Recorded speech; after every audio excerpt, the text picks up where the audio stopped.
child, that your skin can bring you so much pain. Now I hear you say, you got the best of both ways. Won't you come and take a walk in my shoes and tell me if you take my place?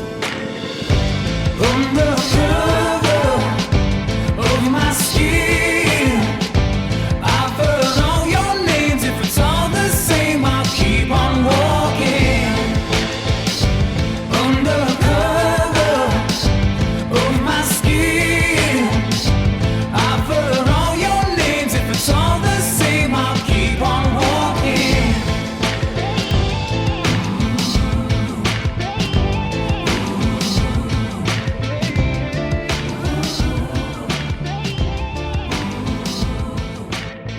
Who'da stayed hung up? Who'da been knocked down? But here I stand, a man whose roots he understands. So it's Wednesday, the 7th of August, and we're back for episode 6 of the Inside Running Daily podcast. Huge show tonight as we recap the epic men's 1500 metre final, women's steeple final, and the men's 5K heats, which have just taken place. Now, let's introduce the panel. So firstly, we have the former Australian record holder over 10,000 metres and a two-time Olympian, Benny St. Lawrence. Benny, welcome back to the Inside Running podcast. Yeah, thanks for having me on, guys. Great to have you back. It's been a while since we've caught up with you, but it's given what's happened over the last 24 hours of athletics, it's a good night to make your debut on the podcast. Yeah, we've got plenty to talk about. I mean, athletics, I was a very passionate athlete, but even before that and since then, I've been a very passionate fan. So as a fan of the sport, like what we've been able to see over the last couple of days and what we're looking forward to over the next few days is absolutely epic. Yeah. And do you want to give us a bit of an update on just yourself? Like, how's your running going? I saw you won a trail race on the weekend. You got a marathon locked in? No, nothing locked in. Still, training twice a day most days, whether that's, a run and a bike ride or a gym session and a run. So still keeping pretty fit, but no major goals on the horizon at the moment. Just trying to fit everything in with coaching and being a dad and still staying fit. And we'll lock in some races sometime soon, but no marathons planned. Maybe just having some fun on some of the trail races for now, and see what comes up in the future. Yeah. And outside of the track and field, what sports have you enjoyed watching at the Olympics? So as a kid, I used to race BMX. So I quite enjoyed watching the BMX racing, and then got into some of the freestyle. The men's mountain bike race was, I don't know if you caught that one. The mountain bike race was, absolutely special. And spoiler alert, Tom Pidcock making that winning move with about 400 meters left was pretty epic. What else? Didn't really get into the swimming too much. Watched a couple of basketball games. Tried to watch the road cycling, but it's been a pretty busy time outside of the Olympics as well. So, but trying to commit to as much track and field as I can. And with your BMX, Benny, like bit of a BMX Bandits fan, I guess we're the same sort of era. That would have been high on the watch list back in the 80s. And I remember watching that one. Nicole, that isn't she? Yeah, before she was big. And the fact that BMX wasn't around at the Olympics back then, like if it was an Olympic sport, you reckon you would have stuck with it?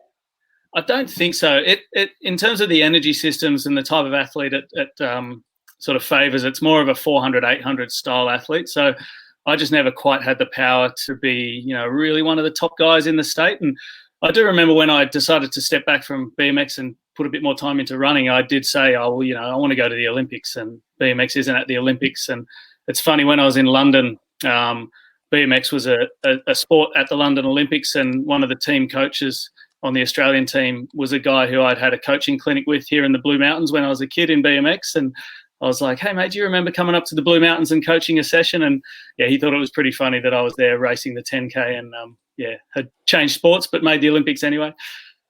And we're also joined by the new King of Norway after the old one was dethroned about 15 hours ago. Welcome, Krisso. Thanks, man. I don't know if Jakob is done. He looked a little bit better today or the morning here at the 5K. So we give him a chance for the 5K. If he doesn't win, then I'm back to be the king again. And what's been the response over the last, it's less than 24 hours in Norway? Now, first of all, it was a phenomenal, great race. I have been a fan of the sport since I was a little kid, but the race yesterday, you need to have fucking big balls to run the first lap in 54.9. Of course, looking back, it was not the smartest move, but Jakob had a great interview with the national TV after the race. Sometimes, the Norwegian people, the vocabulary is a little bit capped. When you are emotional and straight after races, can be harder to find words in English than in Norwegian. But when Jakob have 5 minutes talking about tactics, talking about the mistakes he made, talking about being a little bit carried away after Monaco.